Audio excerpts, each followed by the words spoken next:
أمام الخطوط الجوية القطرية تفتح إيران أجواءها بعد يوم من قطع الدول عربية علاقاتها مع الدوحة وإغلاق مجالاتها الجوية أمامها.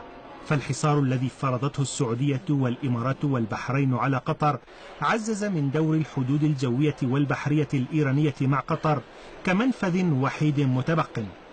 نمو في عدد الطائرات العابرة لسماء إيران بنحو 20%، ما يعني عوائد اقتصادية في جيب إيران من الأزمة الخليجية.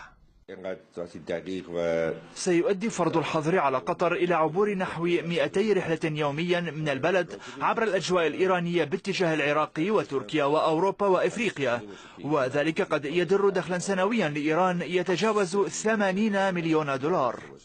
يضاف إلى ذلك دخل اقتصادي كبير من احتمال زيادة تصدير المواد الغذائية الإيرانية إلى قطر، فطهران أعربت عن استعدادها لذلك عبر 3 موانئ في جنوبها على مياه الخليج.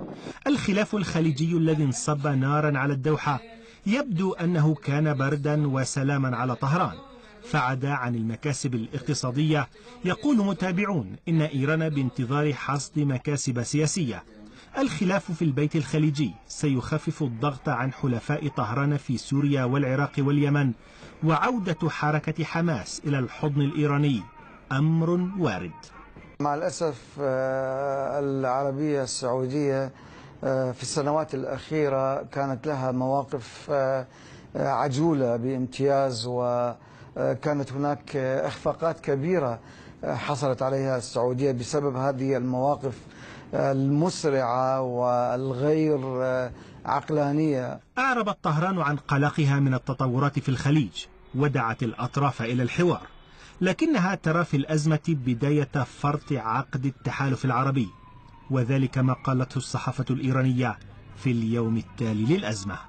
كانت طهران أحد أسباب الخلاف الخليجي، لكنها باتت اليوم كذلك أكبر المستفيدين منه، فالأزمة قدمت لإيران العديد من المكاسب على طبق من ذهب. عمر هواش، RT، طهران.